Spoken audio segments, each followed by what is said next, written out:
Hello guys and welcome to Talking LaLiga. It's a Saturday night edition of the show. There's been a lot of action today in LaLiga. 4 huge games. It started off very early.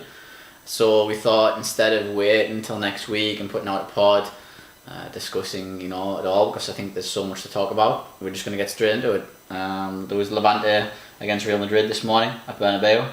Yeah. That was a draw. Quite a surprise, yeah? More drop points, I think, is the big thing. I mean, last season it didn't really matter towards the end.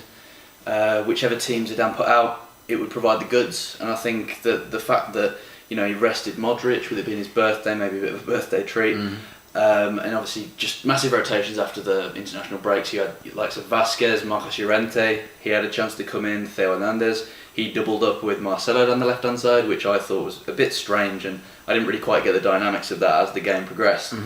But yeah, it's definitely a strange situation, given Real Madrid's squad and given what's expected of them, for them to have dropped points twice already and to have Barcelona still on that 100% record.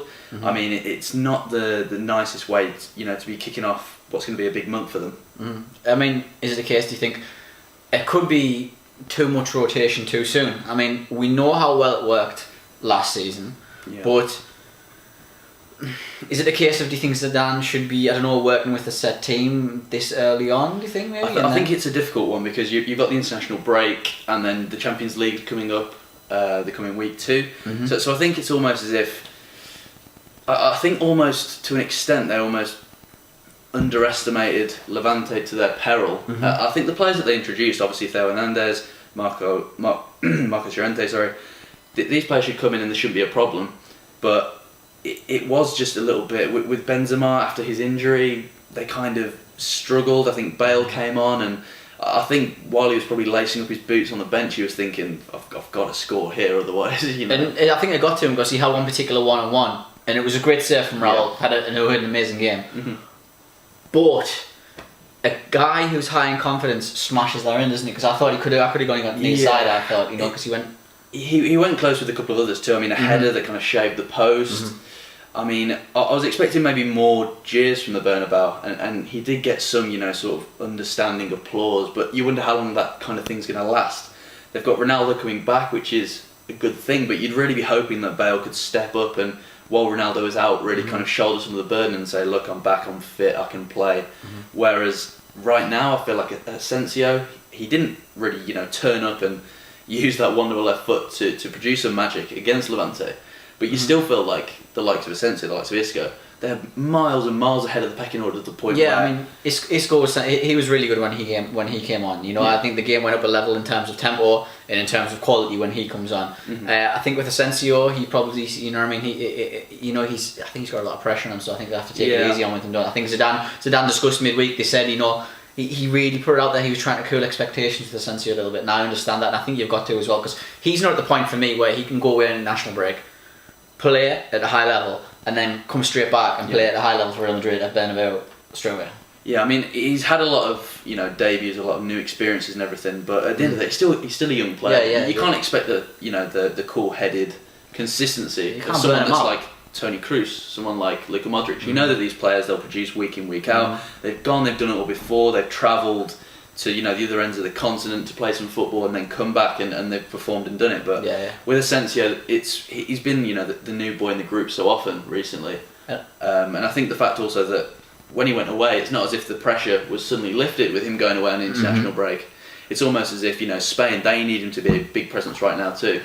So I mean, for some players, they might go away on international break and it might almost be a little bit of a chance to get away from the spotlight if they play for a lesser nation who isn't expected to maybe do as well. But when you go away with Spain, you just have to constantly, you've got to be mentally and physically absolutely at the very top of your game, really. I mean, in the game, 2 things stood out for me, I think, in terms of where Real Madrid went wrong. I think first, this left side of Marcelo and Theo, first of all. It was weird because you can see why that kind of idea, in theory, might work. I mean, you saw...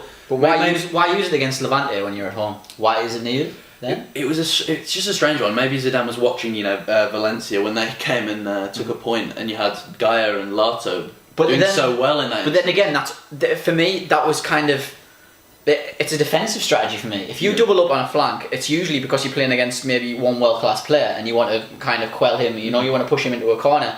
But I don't understand why Real Madrid need to do that. And also, I think they started out, didn't they, with Theo at left back and then Marcelo ahead, and it kind of depended. I mean, they kept sort of dropping in as and when, switching around. But for me, I think what's good about having Marcelo when he's playing as more of a wing back, he has a little bit of the pressure taken off him, because it's not going to be necessarily all the time where he has someone pressing him, getting in his face, tracking back to make his life difficult. He kind of arrives on the periphery of the box, and he has a second to sort of look up and think. And I think giving him the ball when everything was quite compact and congested, it was almost as if the street side of Marcelo when he was playing when he was younger sort of came out and he was trying little flicks, which obviously technically he's brilliant and he could do that.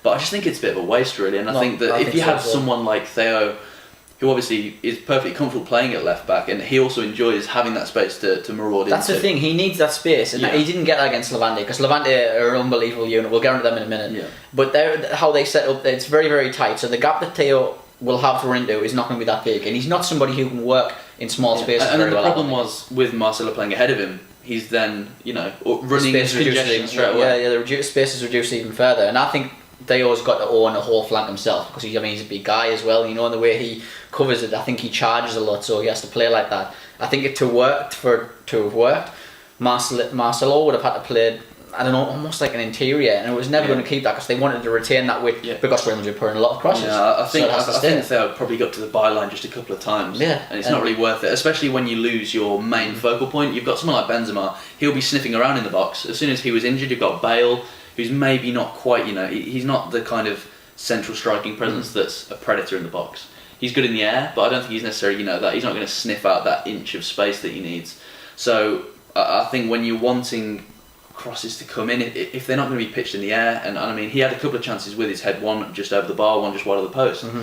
But I don't know, I think they could end up regretting the Morata sale. Yeah. Not because they would depend on him if he had stayed, but just it leaves Zidane open to easy criticism. And he scored, funnily enough, today for Chelsea. For Chelsea, and it's from a cross, and it's a header. Yeah. So it's kind of a strategy that Real Madrid would have used. But you almost do feel like, is it really easy? We can't do this every time Real Madrid have a bad result and Morata scores. We can't just go, they shouldn't have sold it. It's the easy thing to say. It really is, with hindsight and everything like that. It's easy to say, and who knows, it could work over the course. I mean, admittedly, they do look a little bit light up front. Real Madrid, they do, but we'll have to see how the season pans out. I really expect them to bring in someone different, because I think selling Morata and Mariano Diaz, I mean, you're leaving yourself a little bit. There's talk potentially that Zidane thought that Mbappe was coming, but I don't know. And the other thing was Marcos Llorente. I thought he played really well. I thought he had a really good first half, and for me, what he's so good at, he wins the ball back and then he distributes really, really well, and then he got taken off, and I thought that was a bit strange. Yeah, and it made it more strange given that it was kind of Kroos that just dropped into the same role. So it was almost, if he was playing well in that role, doing his job well, if you're just going to rotate someone else into that position anyway, I mean, it's a bit strange, especially when you want to be keeping control of the game. Maybe if you're taking those big risks. I mean, Llorente was brilliant whenever Alaves would commit players forward, and he would almost act as that little bit of a screen in front of maybe if there was a back two left on the counter attack that were left exposed. He was brilliant, coming, shuffling across, forcing them wide, making challenges, making interceptions. And you'd think that if Real Madrid are really going all out for the win, obviously they'd want to be keeping Kroos on the pitch for set pieces. But who better than Llorente to sort of shield your defence just in case you get caught out? Yeah. And I mean, Levante, the way that they pressed and the way that they managed the game was really impressive, and I think that his skill set was quite useful because they were winning the ball back in interesting areas higher up the field, because otherwise it causes Isco to come deeper to collect the ball and start off play, and by that time Levante fold back and then they can get back into that nice shape what they have, and then it's even harder to break them down. I mean it's interesting because you kind of had Robert, he was playing at the deepest of the midfielders, and at times he would drop really deep in just to keep track of if Asensio was just flitting in between the lines, but then equally he'd be happy just to step up and make that solid five, just to make it really hard if Real Madrid wanted to punch the ball through to feet. It wasn't going to happen. I mean, Benzema, the service that he got was not really consistent in any way. Really, Levante kind of forced Real Madrid to play around them rather than being able to punch through them. And I think what we're going to see a lot of this season is the Levante, that midfield 5 or a midfield 4, either way, you're always going to have just one going to press the ball. It's almost as if you were playing five-a-side football and you kind of would take it in turns to, you know, be the point of the pressing and then just drop back in, and it makes a nice solid unit. And I think that if Real Madrid struggle, I think it's just a massive compliment to everything that Levante are doing tactically. I think there's going to be a lot of teams that will end up, you know, travelling out to Valencia to play against them and really find themselves having a really tough game. I mean, so far they're probably, I'd say, you know, the surprise package of the season. Yeah, I want to talk about them a little bit because I've been really impressed with what I've seen. You know, I think first of all, if we talk about the promotion teams that have come up in general, I feel like the quality is just a little bit higher than last season. I think than the 3 who went down, I thought were atrocious and so far off the rest in terms of how bad they were.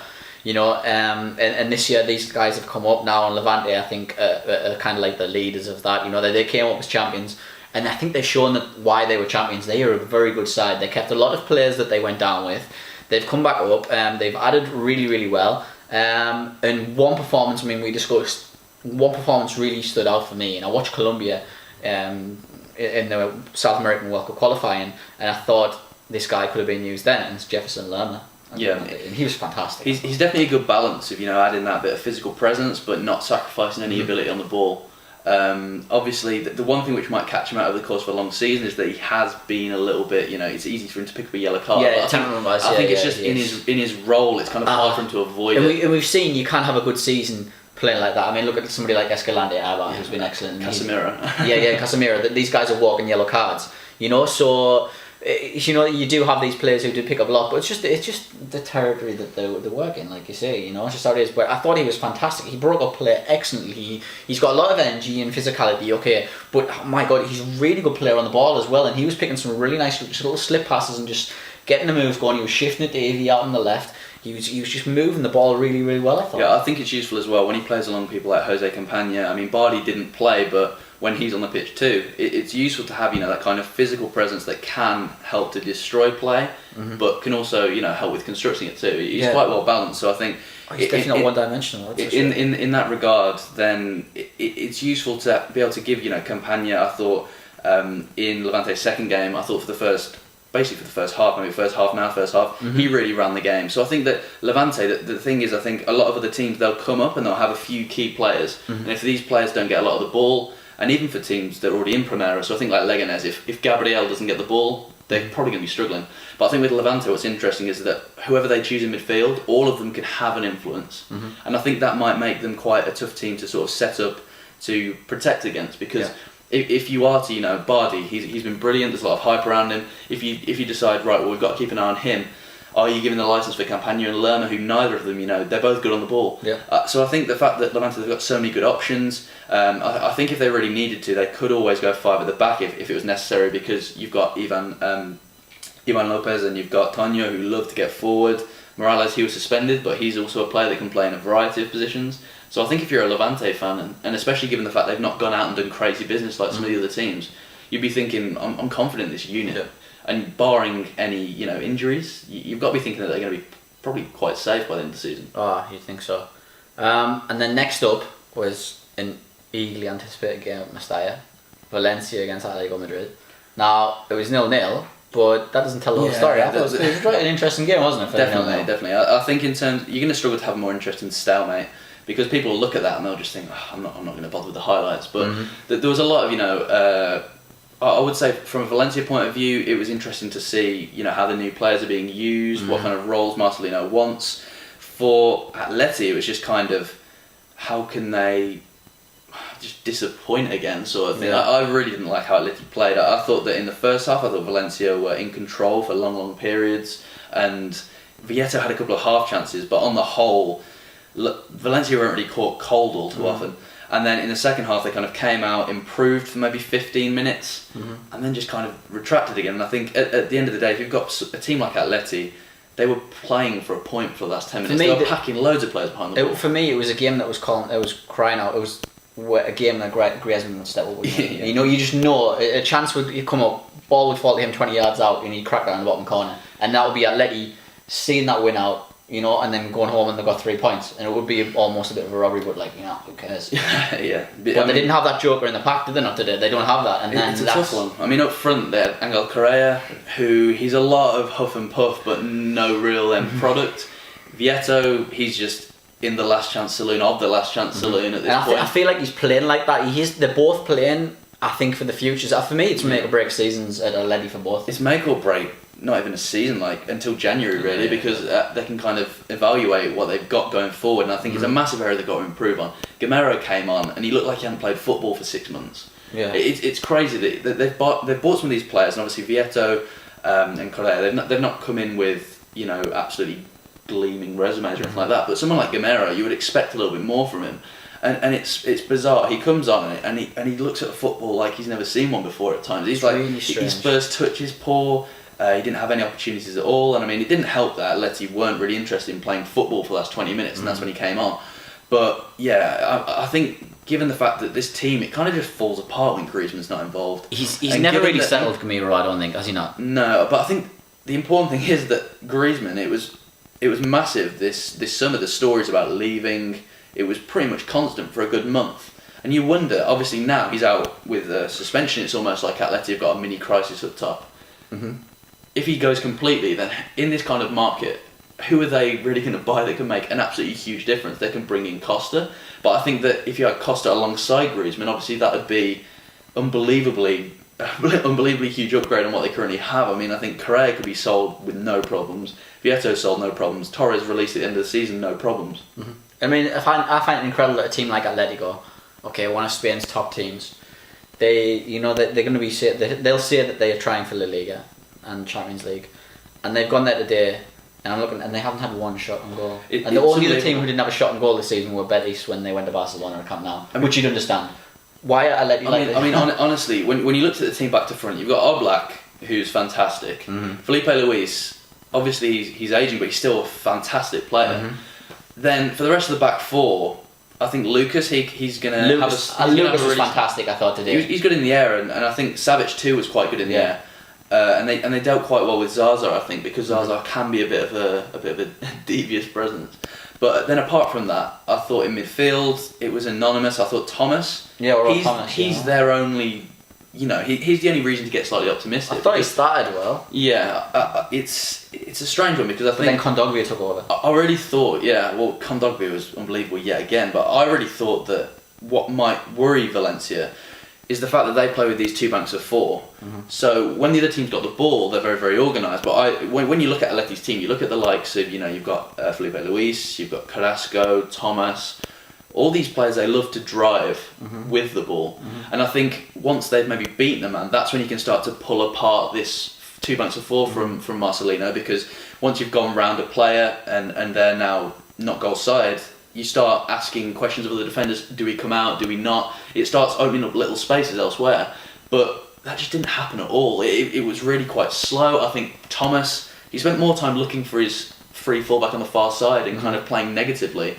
Whereas when he actually got the ball, looked to turn, beat a man and drove with the ball, he was bringing them upfield in a way that they need that link from midfield to attack. See, I thought Valencia did that really well though. Some of the interchanging was really nice. Parejo and Soler have kind of struck up a nice little partnership. Yeah. And I think you pointed out Guedes and Gaia. Late on, definitely. I mean, I think Pereira was quite good in that sense too. Obviously, he was making his debut. He looked quite good when sort of coming off that wing, playing a little 1-2 here and there. I think Rodrigo can be quite a good wall in that sense too. A lot of people have been quite critical of Rodrigo, and I don't really get it. He's had bad luck with injuries, bad luck with managers. Valencia had bad luck in general for players, it seems like, and he's got himself fit. He's got some minutes under his belt against Las Palmas. Is he just lacking confidence? I thought he did okay. It's a weird one because you'd think that with the more minutes he'd be feeling more confident, he'd have that muscle memory, and I mean Marcelino is always going on about this muscle memory, this automation, and I think it's just a case of just give, not just Rodrigo, just give the whole squad some time. Yeah, I think that the fact that Ruben Vejo, who's injured, gets a new contract, I think that kind of says that this group of players, Marcelino, he has some belief in them, and he clearly thinks that what he has right now is capable of reaching these levels of automation, which he talks about, where these exchanges that we saw today, they'll become much more regular, much more robotic, and that's when you see Marcelino teams at their best.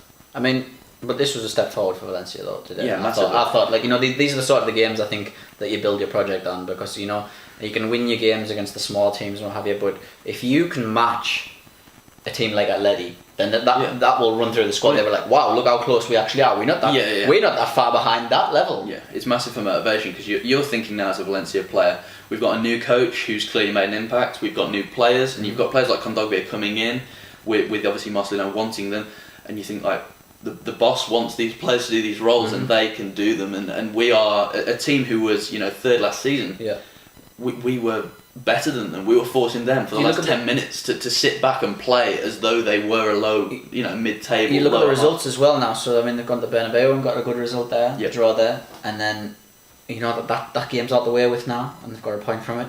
Atleti have come to town, who are formidable. This was their 14 games now unbeaten after the day away from home, so that was another good away team to come to Mestalla. That's another good point I think for Valencia.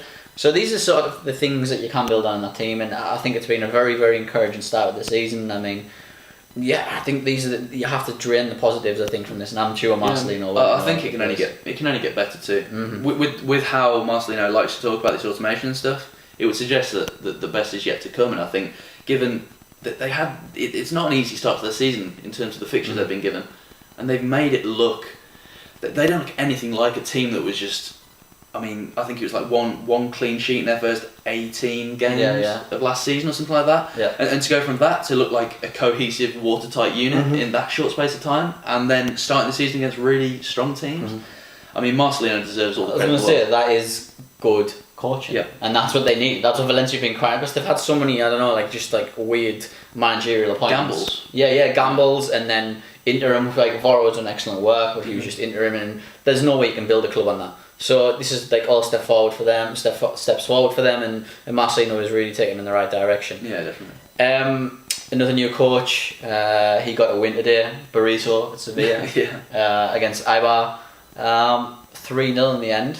I don't know. It's a tough one, isn't it? I think I'm still not taken aback by Sevilla. I'm still there. I'm still sitting on the fence with them, and I don't know. You kind of sum it up, and you know what I'm going to talk about straight away, and you know who I'm going to talk about straight away. Yeah.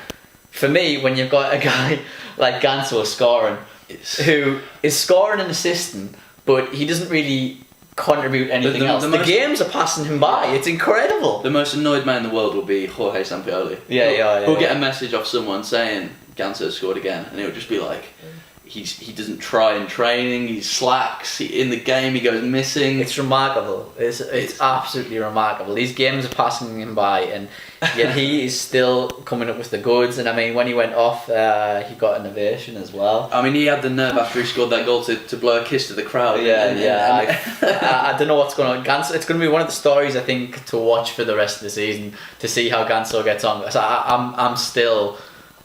I don't know. I just don't really know what's going on. I'm at a loss really to describe what's going on with Ganso. It's just strange. It kind of undoes everything that you want to think of in terms of you need a good coach, you need a good system. Sometimes when you've got a player who just seems to pop up in the right places, I mean, it's enough to justify picking them. But I just think that it kind of undermines everything that Brits will be trying to do, because he doesn't really fit. He's just a bit of a strange one, a bit of like an ugly duckling type thing. Where he just keeps some of the goods. But I would say I would be hopeful really that he would probably be a sort of a short term knight in shining armour, and eventually you can kind of phase it out and you get more of an idea about what the Burrito blueprint is for Sevilla. You hope so, because I can't really take much more of this.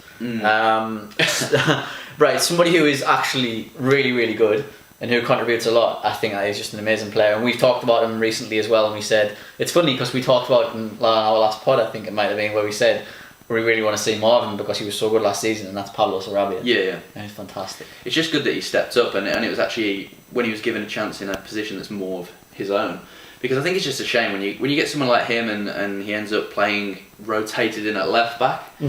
It's a shame, and I know that obviously Corelli hadn't come in yet, so Sevilla were kind of light in that area when Sarabia was played there. But you just think like this guy is last season he's like double figures for goals and assists, and And you think of him, based on value for money after being bought that summer by Sampaoli, you think he's one of the bargains of the summer. The balance of work and quality in his game is unbelievable. He works really, really hard. You can clearly see he's putting everything into his game, but also his ability, his technically wise, he is just phenomenal. And I think he's probably on par with Banega as being the best player of the club. It was a great assist for the Ben Yedder goal. I mean, if there's one thing that you need to do to kind of get the ball rolling for Ben Yedder, is literally give him a chance where he cannot miss. And maybe now he can start to build a bit of momentum up. I think it was important too that Nolito got on the score sheet, even though I think it was a bit of a Ganso performance from him as well, because he was terrible, but then Korchia came on, provided a nice assist, and you just wonder, obviously, after rescuing his daughter from that cave in Manchester and everything. You just wonder whether now he's starting to feel a few good feelings, good sensations. He starts to settle in. He's got that goal. It's all smiles. This is what you need for these players. Like, even if they aren't playing well, sometimes you get a goal and then who knows, Nolito might now go and score it could honestly have just bounced off his face and gone in, and it has the exact same effect where it's just sort of getting rid of that that hoodoo, I suppose, where they kind of felt maybe going to Manchester City. He comes back and physically he might be great, but mentally I think that's the most important thing for Nolito, is getting that sorted out. And I think another player, Jesus Navas, he needs to do the same. But the early signs from him have been really good too. I think absolutely. And finally, we had the Catalan derby tonight. It's just finished after we've started recording this pod. Barcelona. It was pretty emphatic, wasn't it? It was just pretty routine, really. I think it was a shame, considering that Espanyol turned up not to play football and just to kind of. But they do every week, though. Protect their 18-yard box. It was a shame for them that obviously that Messi opener was clearly offside. But aside from that, I mean, Messi was great. Rakitic looked really good. I think Dembele got his assist. I think that Nelson Semedo. I think he again looked pretty good too. I'm sure Piqué enjoyed scoring against Espanyol yet again. But in general, it was just quite routine. It's quite strange at Barcelona because they've got that 100% record. They're opening up that little bit of an early gap on Real Madrid, and yet they're kind of just going through the motions. They've not been asked any questions as of yet where they've kind of had to really step up, and it's going to be interesting to see how they adapt to that because. Right now, I mean, Dembele came off the bench. He was very much, I think, trying to be a bit of a crowd pleaser, which, of course, I think he's going to end up doing when he comes on. Nice end product at the end, though. For him to have the decision to make that pass at the end, I thought. I think it kind of came from the fact that at one point he could have easily fed Suarez to the edge of the box, and instead he tried to beat another man, and then Suarez kind of had a word in his ear, like, right there, you really should be giving it to me. And I think they understand that he's coming in, he's got massive boots to fill. People are going to be looking at Neymar and looking at him automatically and thinking, where do we see him in terms of, can he replace Neymar? I don't think you can be an individual at Barcelona. There's only room for one individual at Barcelona, Messi. And I think everybody has to group together to build for him, and I think Dembele will gradually learn that in time. He's a young kid, so there's no way you can scold him for doing what he's doing. If he has a little bit of showboarding over the next few weeks, I wouldn't scold him. It's just a learning process for him. Yeah, I think in general the support network for Messi, it just looks quite good at the moment. I think Jordi Alba, it's great to see him playing with really confidence and regularity, because when Luis Enrique was playing with those three at the backs and it wasn't including Alba, it's just a travesty. It's wasted 6 months of his career, and for what, really? It's good to see him back playing with confidence. It was good to see Paulinho get the last 20 minutes, even though he didn't make any barnstorming impact or anything like that. But I think it's just important to get these players on the pitch. Andre Gomez too. Just get them knowing what it feels like to be winning, what it feels like to have the crowd behind them. Because I think quite a few of these players, I mean, Paulinho hadn't even kicked a ball and he probably didn't feel welcome. Andre Gomez, he's had some difficult periods over the last 12 months, and a lot of these players that. Well, he nearly went, didn't he? Do you know what I mean? He could have for him, he could have not even been at Barcelona tonight. He could have been at Spurs, I think, or even West Ham. Could have been a lot worse for him. Right, and Lionel Messi at false nine. Talking about that, I thought that was a good move, considering, because I've got a massive problem with having. I mean, a lot of people are kind of like, "Oh, Messi's the greatest player in the world. We need him, further down the field so he can see the field." But I'm not of that belief all the time. I like him closer to goal. I like what's going on with him now. Yeah, their approach in general, I think, kind of mirrors the fact that it's not maybe a conscious decision to kind of deploy Messi in any particular, trying to get him as close to goal as possible. It's more that they're kind of a bit more adventurous and a bit more threatening, I guess, with their pressing. They're sitting a lot higher. They're asking teams to try and play through them. And then you're even seeing, players like Sergio Busquets. He's being a lot more involved with the press. It's not so much that he's sat in as the deepest midfielder. It's more that he comes up to kind of make it a bit more of a flat midfield and make it really hard for other teams to kind of play through Barcelona's lines. Yeah. So I think in general, I think Messi, it's just a byproduct of the fact that Valverde is thinking, we're going to have this new intensity, a bit of a freshness, and it's going to make it difficult for teams because yes, we could sit back in if we want and try and let these teams play a bit of football and attack us. But why don't we just, play them at their own game? And a lot of teams, like last season, for example, Real Sociedad, they had great success by just pushing forward and really making it difficult for Barcelona to play out. And I think it makes for a nice change. And obviously you can kind of draw those parallels back to, the Guardiola teams and things of winning the ball back within X amount of seconds, etc. And it's not as extreme as that. But it's definitely a step in more of a positive direction where Barcelona just want to get in teams' faces and make things difficult for them. Yeah.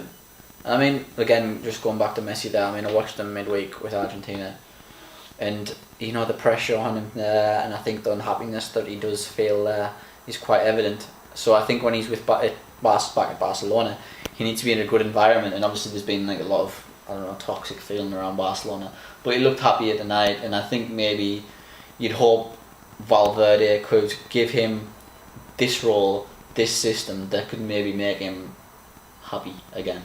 Yeah, I think as long as a striker's scoring goals, they've got to be happy. And I think his goals, obviously, all of them will involve a good finish from Messi, and they'll involve, a nice bit of technical ability to open up the angle for him to shoot or whatever it may be. But a lot of it revolves around the fact that there's just such great chemistry between him, Suarez, Alba. There's just a great understanding. A lot of these, and it goes back to what I was saying about Dembele as well. Like, he needs to realise he's part of a unit here and everything. There's only one individual, and I think. All these things come together and we see the unit really, really important. And I think Valverde, he's starting to show that why he was brought in, the positives, that he can, the freshness. Because I think he's kind of got a good balance between. I think some managers, they can be a bit guilty of centering it too much around Messi, and other managers, they might come in with the thought of, I can't have my team based around just one player. That would undermine me as a coach. But I think he's kind of got a good balance between. I recognise the fact that I need to, base a lot around the fact that I've got the best player in the world. However, I need to put a lot of effort into ensuring that the rest of the team operates in a way in which it's the best possible environment. And I think stepping up that little bit higher, making it that little bit easier for Messi to pick up the ball in and around the box, and for Barcelona to act with a bit more of a sweeping sort of incisiveness. I think it's a lot nice to watch. I think under Luis Enrique, teams kind of figured out Barcelona. And they knew where to press to hurt them. But now I think they're kind of wondering, because Valverde, I think he's got a lot of options and he's not afraid to press high, he's not afraid to sit back, he's not afraid to, play with his wingers, maybe switch flanks, those kind of things. And I think, all in all, I think when Barcelona are going to be playing against so many different teams that want to just turn up like Espanyol did and not play football, I think he's probably one of the better coaches they could have gone for. Yeah, and we'll briefly touch on Espanyol, because I guess we have to, I don't really know. But yeah, it was just brutal, and it's just I don't know, I want to try and provide some incisive analysis on them, it's definitely, they turn in those kind of performances against Barcelona where people will turn the TV on and watch and just think, LaLiga, they'll just think there's a couple of good teams in this league and that's it. And the thing with Espanyol, you can respect, and I really like Quique Sanchez Flores, but see, the football's that bad. I'm starting to not like a guy that I really, really like. That's the problem I'm having. It's just a tough one, because I think you know when to not watch an Espanyol game, and I would say it's probably when Papa Diop's playing, because you know that if Papa Diop's in that midfield, that Espanyol are turning up and they've got no interest in playing football today. Down. Yeah, they've got no interest in coming to play football today, and it just kind of it's just left with Gerard Moreno and Leo Baptistao in their own little two-man team up front. And everything else, of course, it's all nice and organised and it's compact, but as soon as the first goal comes in, where's the plan B? That's what I was the problem, because you have Messi, and obviously it was unfortunate for them and it shouldn't have been given as a goalie opener. But Espanyol are turning up and trying to play games where they can hang on and battle their way through, keeping it goalless for as long as they possibly can, and then when they concede, they've got no backup plan. But I think they're going to come up against two types of teams this season. They're going to come up against the Barcelona, a team that will just run straight through them. Yeah.